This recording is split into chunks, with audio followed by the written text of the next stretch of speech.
Hello everyone, the History of Pi channel is with you. Today we're going to talk about Florida. The first city we will visit is Jacksonville. In 1564th year, the first settlement of Europeans was founded in these places, Fort Caroline. The territory of Florida came under the jurisdiction of the United States in 1821st year, and after that the city received its real name in honor of Andrew Jackson, the first military governor of Florida. In general, an ordinary American city, and, as befits an ordinary American city, in 1901 year, there was a major fire here. The fire started at a fiber factory. The fire destroyed the business center of the city, and about 10,000 people were left homeless. The city was restored after the fire until 1912 year. It was a very large fire, as 13,000 buildings were restored. Look at the photo after the fire. Again, it was as if large-scale military operations were taking place in the city, and historians say it was just a fire. Now let's move on to the neighboring city of Tampa. In the middle of the 19th century, the settlement was a fishing village with poor communication with the outside world, surrounded by swamps. In 1883, phosphate was discovered in the vicinity of Tampa. This discovery gave a new impetus to the development of the city. The city has become a major industrial port. A railway connection was established. In 1888, railroad magnate Henry Plant began building a huge hotel in Tampa with 511 rooms. The hotel was completed in 1891 year. Let's take a look at this hotel. There is a good website, the link will be in the description, where you can see photos in very good quality. Here's a look at this structure with half moons on the towers. It's hard to believe that it was built in 3 years.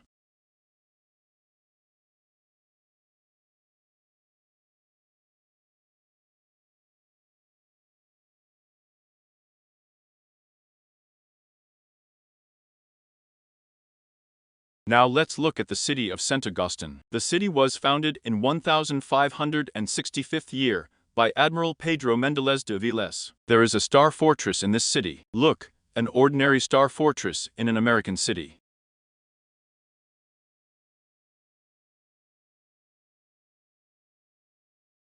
There is even a furnace preserved here, which was heated by the cores in order to set fire to enemy ships. The kernels were placed in the higher part of the furnace and removed from the opposite one. During the time spent in the furnace, the cores were red hot.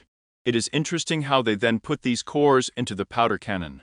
Look at what a wonderful fortress, and in very good condition. But we did not visit this city for the sake of the fortress. There is a more interesting object here. This is the Ponce de Leon Hotel, built in 1888 year by millionaire Henry Flagler. Let's take a closer look at this hotel.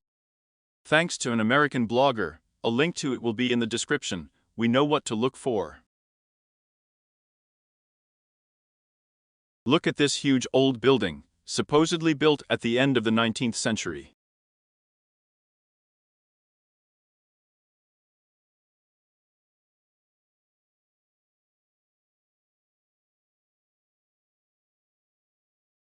And now let's look at the roof of the hotel.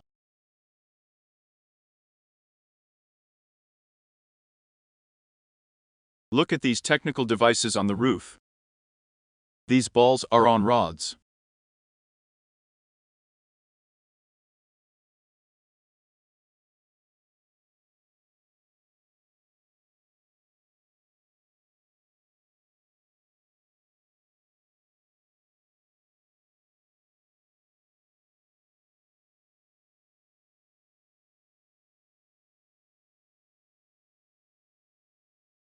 And now look at these flag stalks.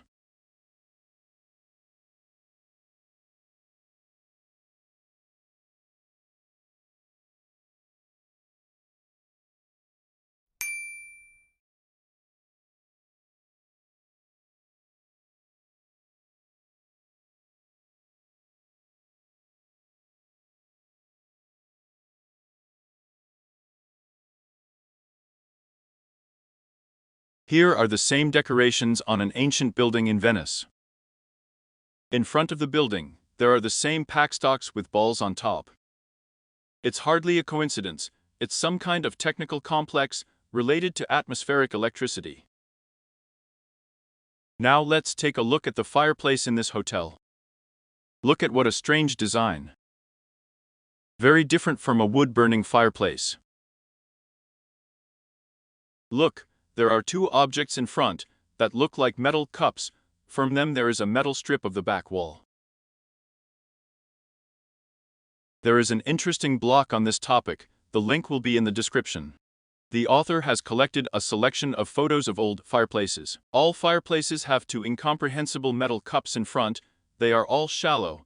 The back wall is covered with a sheet of metal, and a very frequent back wall is connected to the cups with a metal strip.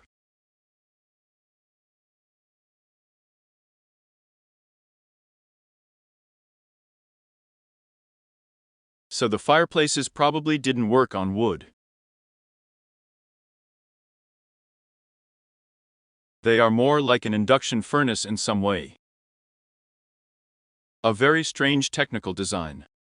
It seems to me that atmospheric electricity was used in this hotel, but this is my personal opinion. That's it. Watch my channel.